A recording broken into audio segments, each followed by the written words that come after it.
আরো আশ্চর্যের ব্যাপার হলো এই হাদিসটা অন্যভাবে কিভাবে আসছে জানেন? বলা হয়েছে এই আত্মীয়তার সম্পর্কটা রক্ষা করতে হবে, এই কথাটা লেখা আছে আরশের নিচে ঝুলন্ত অবস্থায়, ঝুলিয়ে দেওয়া হয়েছে। সেই হাদিসটা আপনি পাবেন কোথায়? মুসলিমে। হাদিস হচ্ছে 6413।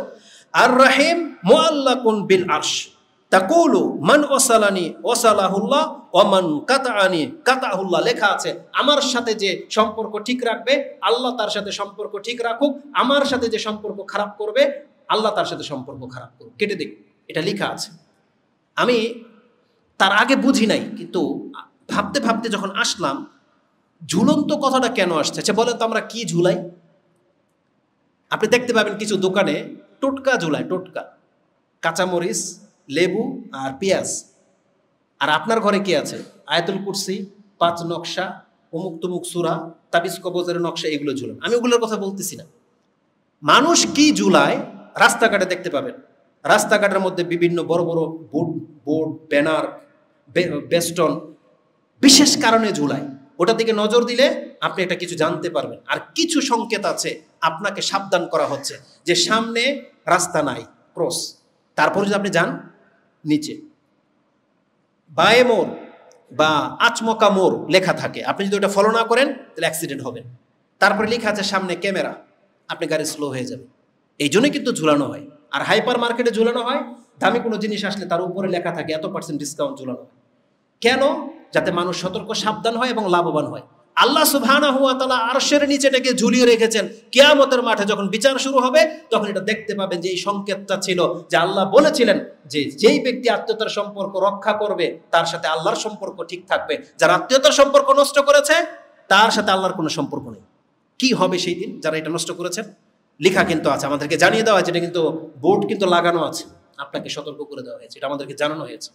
আল্লাহ সুবহানাহু ওয়া তাআলা আমাদেরকে এটা রক্ষা করা, চলার তৌফিক দান করুন, আমিন। আত্মীয়তার সম্পর্ক রক্ষা করার মর্যাদা সম্পর্কে একটু আগেই বলেছি যে আত্মীয়তার সম্পর্ক রক্ষা করার সাথে জান্নাতের সম্পর্ক রয়েছে। দুনিয়াবি ফায়দা তো অনেকেই চান। দুনিয়াবি ফায়দা কি? একটু আগেই বলেছি। কে চায় যে আমি আরো বেশি বেশি ভালো হয়ে বাঁচবো? কে চায় আমার সম্পদ বৃদ্ধি হোক? রাসূলুল্লাহ সাল্লাল্লাহু আলাইহি ওয়াসাল্লাম বলেছেন মান সাররাহু ওয়া ফি রিওয়ায়াতিন মান আহাব্বা, যে পছন্দ করে বা যে এটাকে সন্তুষ্ট নিজের জন্য মনে করে, আইয়ুবসাতালাহু ফি রিজকিহি, তার রিজিকের মধ্যে প্রসার ঘটুক, ও আইয়ুন সাআলাহু ফি আসারিহি, আর তার সময়ের মধ্যে বরকত হোক। তার মানে সে একটা ভালো অবস্থান নিয়ে পৃথিবীতে বেঁচে থাকবে। এটা কে পছন্দ করে? এই দুইটা জিনিস কিন্তু মানুষের খুব চাহিদার জিনিস, যে আমি ভালোভাবে বেঁচে থাকবো এবং সচ্ছলতার সাথে। এটা কে না চায়? তাহলে রাসূল বলেছেন যে এটা চায় ফালিয়াসিল রাহমাহু, তাহলে সে যেন তার আত্মীয়তার সম্পর্ককে ঠিক রাখে। তার মানে আপনি খালা ফুফুর সাথে ঠিক রাখতেছেন, তারা আপনাকে কিছু দিতে পারতেছে না, কিন্তু বেনিফিটটা কে দিবে? আল্লাহ দেবে। তাদের হয়ে আল্লাহ দেবে। আর আল্লাহ যখন কাউকে দেয় খালা ফুফুর মতো দিবে না, কারণ খালা ফুফু দিয়ে আমাদেরকে সন্তুষ্ট করতে পারবে না, কিন্তু আল্লাহ যখন দিবে আল্লাহর মতো করে দিবে। এই জন্য রাসূল সাল্লাল্লাহু আলাইহি ওয়াসাল্লাম বলেছেন তাহলে সেজন্য ফালিয়াসিল রাহমাহু। এই হাদিস বুখারী মুসলিমে রয়েছে। বুখারীতে হাদিসটি আপনি পেয়ে যাবেন 2066 এবং মুসলিমে হাদিসটি 6417 রয়েছে। এটা হচ্ছে আপনার ফয়দা। আর শাস্তিটা কি? একটা হাদিস শুধু এই মর্মে বলবো, যেহেতু সময় পাস হয়ে গেছে।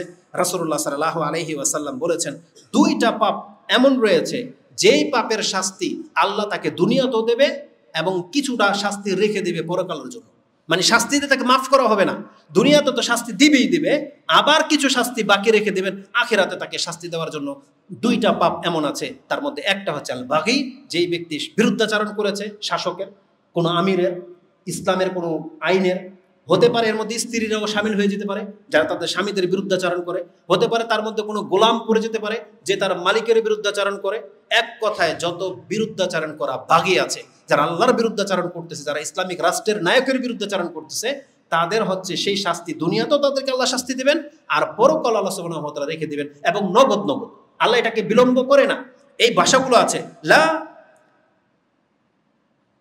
জামবানে মুআজ্জিবানে, জামবানে মুআজ্জিলানে, লা ইউআখিরানে।